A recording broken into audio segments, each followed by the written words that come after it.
Hello my friends and welcome to episode 19 of Motorsport Manager with Predator Racing. Today we're going to try this one actually with the race trim, and we are in Milan. We've got Bautang in, we've got Shona Stoberon, who has actually improved to a full 2-star. That's great. Slightly different setup for both because that's kind of what they were running, and we are going to go for a 7:14 to finish. Pit strategy, which I think is really the superior option in Milan. Hopefully that allows us to, push just a little bit, particularly first lap. I think this is really one of the better strategies you can do. Here, if we get a bit of rain, obviously that will mix it up, but no sign of rain on the horizon just yet. Stover starting on pole, Tang in second. Let's see how we get on. A decent start there from Shona Stover. She rolled away nicely there from the grid. We all got on to speed 4, and Tang doing a decent job as well. Actually, surprisingly, can we go 1-2 for the first lap? That would be a first this season. We can indeed 1-2 for the first lap. Obviously we're going to start getting overtaken now. Engelhardt with the fastest lap of the race, all the way down at the back. Dreyfus has crashed and overtaken in sector 2, which means Dreyfus cannot overtake us. Tang has eventually fallen down, but I think Stover might can hold on a little bit here for the end of the second lap. But again, just the power that Bent has in his Archer, I believe it is, really showing it through. Engelhardt already up to third. I think Garuda are having a fairly decent season. I would like to have a look at them. Don't remember battling with Engelhardt too much, so I think they probably are having a fairly good season. Ingledew, a lot of Ingledew as well, coming straight through. I think we've held on better than some of the midfield teams in terms of getting overtaken by these guys. We will bring this back down to medium on the tyres now. Got a bit of heat in them for the first time this season.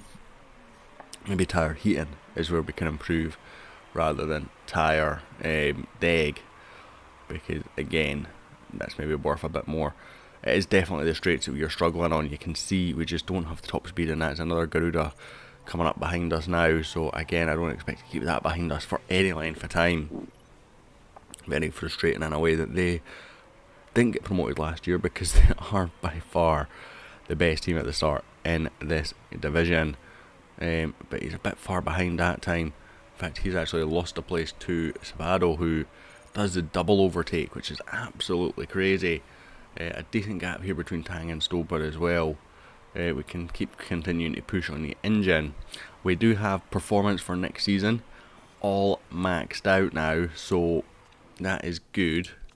We'll get another sort of 7 laps worth of fuel in, or we'll go for the 8, just slightly over, and we'll pit Shona Stober. So all performance work is done, so I'm just sort of improving the performance and reliability of the second set of things now, in the hope that we get, even if it's just a slightly better end of the season. So we're improving the reliability of Tang's car while improving the performance of Stover's car. Is kind of where we're at now. Tang needs to pit here as well, and again go for slightly excess fuel because I prefer to do that. And we are stacking. Hopefully it doesn't take too long. We do get simultaneous pit stops next season, which will mean a much bigger pit stop team. We are down in 15th with Shona Stober right now, and a mistake on tyres this time. Tani, what up?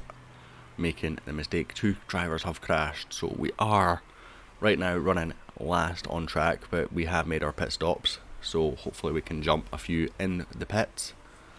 I need to sneeze. Excuse me guys, I really should probably edit that out. I'm not going to, because I'm human and I will forget to, so plus it's difficult to edit out in a race. Stover running in 10th, that's worth an extra 400,000 to us if she can hold it. There's no way she can, let's be honest, but if she can, it's worth £400,000 to us, which gives us £2 million for this race. Now we have obviously just built that telemetry centre, that will be ready for next season, and maybe should have held off, because we'll not need that until about mid-season next season really. Because it's the epic parts you get, I think, the purple ones, third tier, that you get from that, realistically, it's not going to make a huge difference early season, so we could have probably held off, but I'd rather get it out early and, get it moving. Stover is now struggling in this battle. Gearbox will help us for some races, not particularly Milan, but some. We can push on the tyres a little bit. I think we can probably push now on both cars. See if we can just make them a little bit more competitive. Tang, unfortunately, is back marking once again. Getting outshined by his teammate. I don't think Tang has ever beaten a teammate in a race yet since we signed him. Now, obviously, part of that was down to negative traits that he no longer has, so I was expecting maybe a little bit better off him. He has shown an 8.5 form for this race right now, which surprises me a bit when Stover has shown a 5.4. Now, I know they aren't in the exact same car, but I would still expect better from Stover here in reality. But, strong performance so far. We do have big upgrades for next season. Hopefully those do make a difference. We'll be above 200 and everything, which actually frustrates me, because I think that means that if we'd got above 100 this season and everything, we'd have got to probably about 250. We are going to have to pit again now, and we'll fuel to the end. That's fine. That's fine. Pit. And once again, fuel to the end. 7. Yep, that's fine.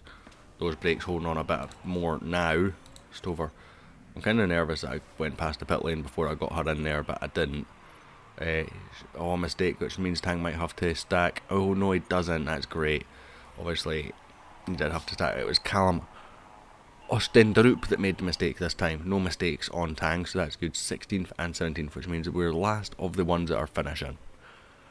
But we have made both our pit stops, so hopefully, as long as we don't battle too much with Dembele, or we can get past that ZRT. Now again, we do have the worst engine on the grid, so that's not ideal. We do get past Chu, so that's good. I am seeing positive signs for next season. I do think we'll at least be in the midfield fight next season with this setup. I think that's bare minimum, and I think we can push probably on to the front half of the midfield.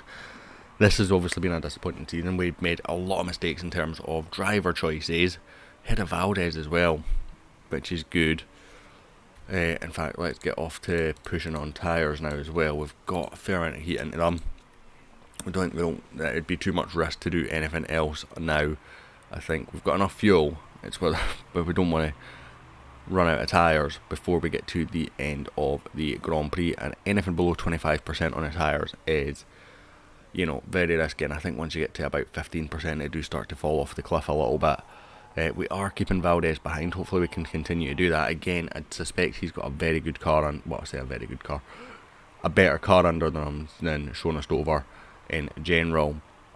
But, she's doing a decent job just now, keeping him behind her. Gearbox, I think, is an interesting one, because I'm sure that's put us, it's in terms of the top teams, we're miles away. It's the furthest we are away from the top teams. But in terms of the teams around us, it's our best situation. So Gearbox is a very, very unusual one.